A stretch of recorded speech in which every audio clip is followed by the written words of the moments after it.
آج یکم محرم الحرام ہے، اس حوالے سے خصوصی 2-3 باتیں عرض کرنی ہیں۔ یہ آپ سب کو پتہ ہے کہ چاند بھی اللہ کا بنایا ہوا ہے، سورج بھی اللہ کا بنایا ہوا ہے۔ الشمس والقمر بحسبان، کہ سورج بھی اللہ تبارک و تعالی نے اس لیے بنایا کہ آپ اس کے ذریعے حساب کتاب رکھیں، اور چاند بھی اس لیے بنایا۔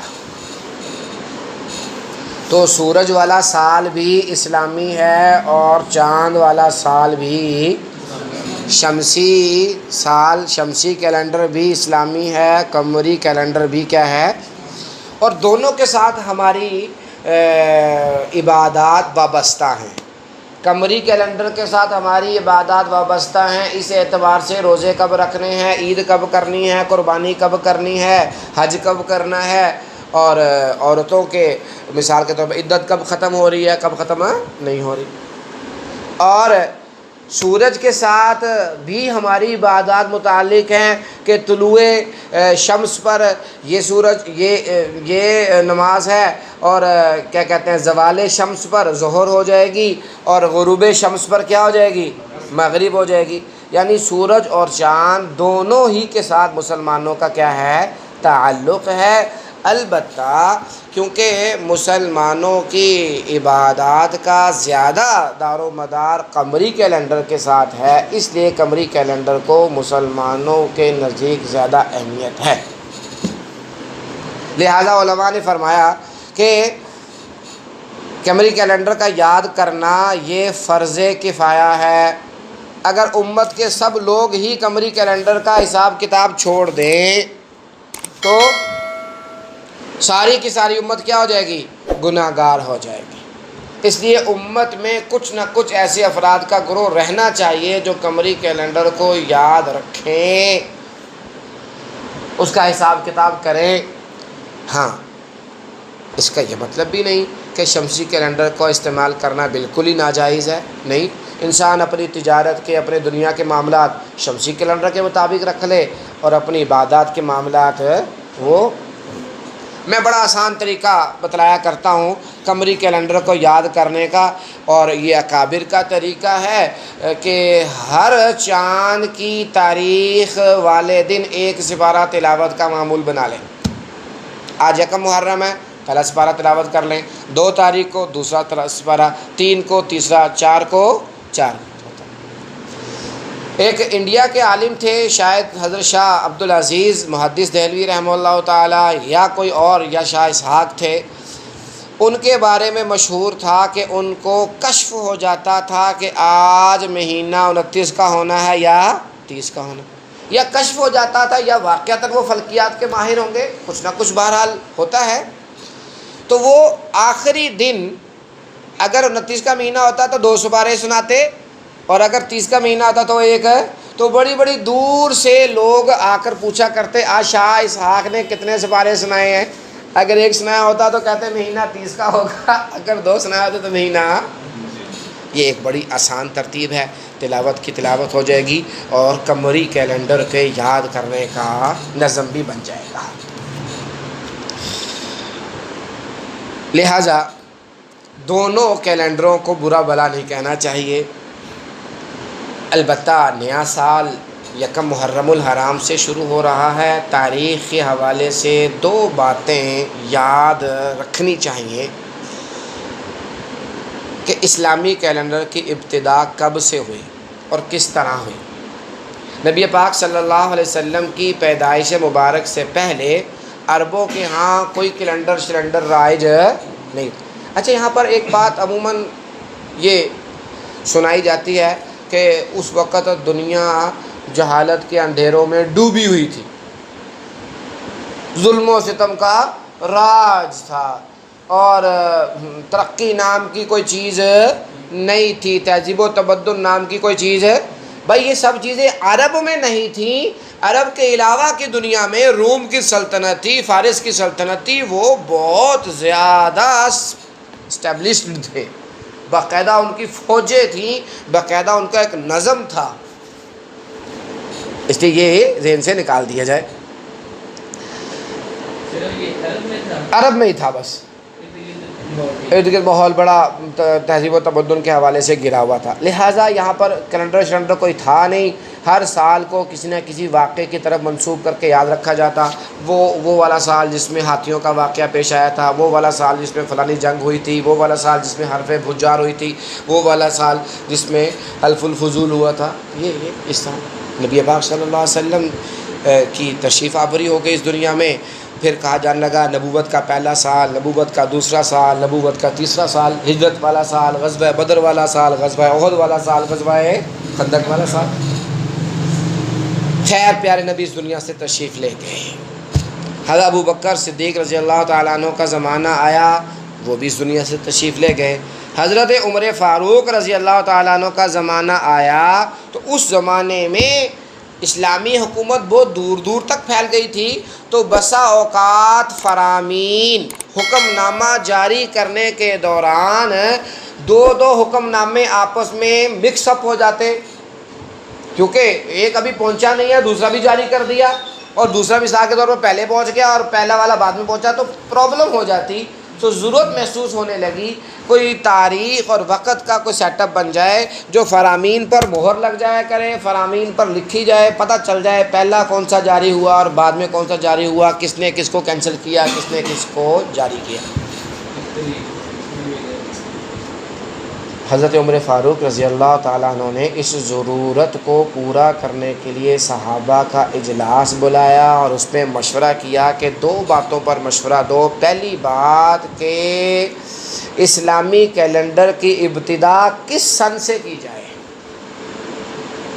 کسی نے کہا پیارے نبی کی وہ پیدائش والا سن بڑا مبارک سن ہے، وہاں سے شروع کر لو، کسی نے کہا نہیں جس سال نبی پاک صلی اللہ علیہ وسلم کو نبی بنایا گیا اس سال کر لو، کسی نے کہا نہیں غزوہ بدر والے دن ہم نے کفار کی کمر توڑی تھی وہ کر لو، کسی نے کہا نہیں غزوہ بدر کے دن ہمارا بڑا اہم معرکہ ہوا تھا، کسی نے کہا نہیں فتح مکہ کو کر لو، کسی نے کہا نہیں ہجرت والے سال کو کر لو، کسی نے کہا نہیں جس سال پیارے نبی دنیا تشریف لے گئے۔ مختلف آراء آئیں، لیکن ہجرت والی رائے زیادہ پسندیدہ ہوئی کہ ہجرت سے ایک نئے دور کا آغاز ہوا تھا، لہذا اسلامی کیلنڈر کی ابتدا کہاں سے ہوگی؟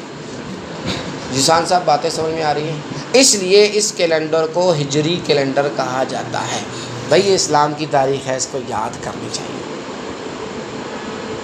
آج کا نوجوان تاریخ سے جتنا دور ہوتا چلا جا رہا ہے اتنا ہی فتنوں میں پڑتا چلا جا رہا ہے۔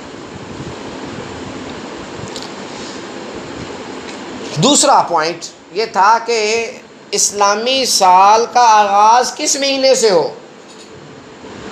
بعض لوگوں نے یہ مشورہ دیا کہ رمضان سے ہو، بڑا بابرکت مہینہ ہے، بعضوں نے کہا نہیں حج کے مہینے ذی الحج سے ہو کیونکہ حج ایسی عبادت ہوتی ہے، بعضوں نے کہا نہیں پیارے نبی جس مہینے میں پیدا ہوئے ربیع الاول اس مہینے سے آغاز ہو۔ مختلف آراء آئیں، حضرت عثمان غنی رضی اللہ تعالیٰ عنہ نے بڑی پیاری بات ارشاد فرمائی کہ مسلمان حج والے مہینے میں حج کر کے گناہوں سے پاک صاف ہو کر نئی زندگی کا آغاز کرتے ہیں تو محرم سے سال بھی شروع ہو جائے، نئی زندگی کا آغاز کا جذبہ بھی بن جائے، تو اسلامی کیلنڈر کا پہلا مہینہ محرم قرار پایا، اور اس طرح یہ کیلنڈر کی ابتدا حضرت عمر فاروق رضی اللہ تعالیٰ عنہ کے سر پر صحرا سجا، اس لیے کیونکہ ہجرت والے سال سے شروع ہوئی، ہجرت والے سال سے گنتی شروع ہوئی، 1 2 3 4 5 6 7 8، آج 1443واں سال شروع ہو گیا ہوئے ہوئے، مکہ سے مدینہ ہجرت ہوئے ہوئے، نہیں ہجرت تو ربیع الاول کے مہینے میں ہوئی تھی۔ ہجرت کی تیاریاں بعض لوگ کہتے ہیں محرم سے ہی شروع ہو گئی تھی، ہجرت کی تیاریاں بعض لوگ کیا کہتے ہیں کہاں سے شروع ہو گئی تھی؟ محرم سے۔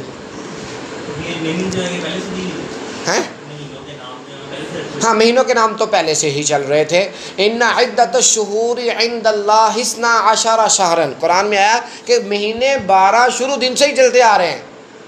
البتہ عرب والوں نے کیا کیا ہوا تھا کہ 4 مہینے کیونکہ مقدس مہینے تھے تو انہوں نے ان مقدس مہینوں کے ساتھ گڑبڑ یہ کی ہوئی تھی کہ جب ان کی لڑائی کے دن آتے یا جنگ چل رہی ہوتی، مقدس مہینہ آنے والا ہوتا، تو اب ان کے لیے لازمی ہوتا کیا کر لیں، لڑائی روک لیں، لڑائی انہوں نے روکنی نہیں، وہ کیا کرتے، کہتے یہ والا مہینہ اس سال آیا ہی نہیں، اگلے سال وہ ڈبل مہینہ آ جاتا۔ یہی وجہ تھی کہ جس سال 9 ہجری ہوئی اس سال بھی حج کے لیے آپ صلی اللہ علیہ وسلم جا سکتے تھے، کیونکہ فتح مکہ تو 8 ہجری کو ہو گیا تھا، لیکن اس سال حج صحیح تاریخوں میں نہیں آ رہا تھا، پیارے نبی خود تشریف نہیں لے گئے، حضرت ابوبکر صدیق کو میرے حج بنا کر بھیجا، اور اگلے سال صحیح تاریخ پر آ رہا تھا، اس لیے آپ 10 ہجری کو ہجرت کے لیے حج کے لیے تشریف لے گئے۔ خیر خلاصہ ساری بات کا بھائی یہ ہے کہ محرم کا سے مثال کا آغاز جس بنیاد پر حضرت صحابہ کرام نے کیا تھا کہ ہم اپنے آنے والے سال میں کچھ عزائم کریں، کچھ ارادے کریں اور کچھ اپنے ذمے کام لگائیں، اور اس بات کا چیک اینڈ بیلنس رکھیں۔ یاد رکھیں وہ آدمی ہی کامیاب ہے جو چیک اینڈ بیلنس رکھ رہا ہے، جو ہر وقت ٹٹولتا ہے میں صحیح جا رہا ہوں، میں غلط جا رہا ہوں، میں فائدے میں ہوں، میں نقصان میں ہوں۔ حدیث میں کیا آیا؟ الکیس من دان نفسہ وعمل لما بعد الموت، ہے عقل مند وہ ہے جو اپنے نفس کا محاسبہ کرتا رہے، میرا آج کا دن میرے گزشتہ کل سے بہتر ہے بھی یا نہیں۔ تو بھائی پچھلے سال میں اگر ہم یہ سمجھتے ہیں ہماری اتنی نمازیں قضا ہو گئیں، اتنی میری تلاوت رہ گئی، اتنے میرے نوافل رہ گئے، اتنی میرے صدقہ خیرات کی ترتیب بن سکتی تھی میں نے نہیں بنائی، اتنے میں نے رشتہ داروں کے ساتھ رشتہ داری نہیں نبھائی، اب اللہ توبہ کرتا ہوں، اب اگلے سال ایک ترتیب کے ساتھ میں نمازیں بھی پڑھوں گا، قضا نمازیں بھی شروع کروں گا، صدقہ خیرات کی ترتیب بھی بناؤں گا، اور رشتہ داری بھی نبھاؤں گا، اور تلاوت بھی کروں گا۔ کتنے افسوس کی بات ہے کہ پچھلا سال اگر گزر گیا ہے اور ہمارے نامہ اعمال میں ایک دفعہ بھی ختم قرآن نہیں آیا، تو یاد رکھیے القرآن حجت لک او علیک، قرآن یا تو تیرا ساتھی ہوگا یا تیرا مخالف ہوگا۔ اگر قرآن تیرا مخالف ہوا تو سوچ تو بچ سکتا ہے؟ ارے تیرے خلاف مقدمہ کر دیا قرآن نے کہ یا اللہ 1 سال پورا گزر گیا تھا، اس نے مجھے ہاتھ تک نہیں لگایا، ایک دفعہ نہیں پڑھا، پتہ جیت جائے گا مقدمہ۔ خدا رہا اس سال کامیاب مسلمان بن کر زندگی گزاریں، بات یاد رہ جائے گی، یاد رہ جائے گی۔ تلاوت فرض تو نہیں ہے، ہاں اتنا قرآن یاد رکھنا فرض ہے جس سے نماز ہو سکے۔ ہاں البتہ قرآن مجید کو چھوڑ دینا یہ ایک بہت بڑے خسارے کی بات ہے مستقل۔ قرآن کے حقوق ہیں آپ پر،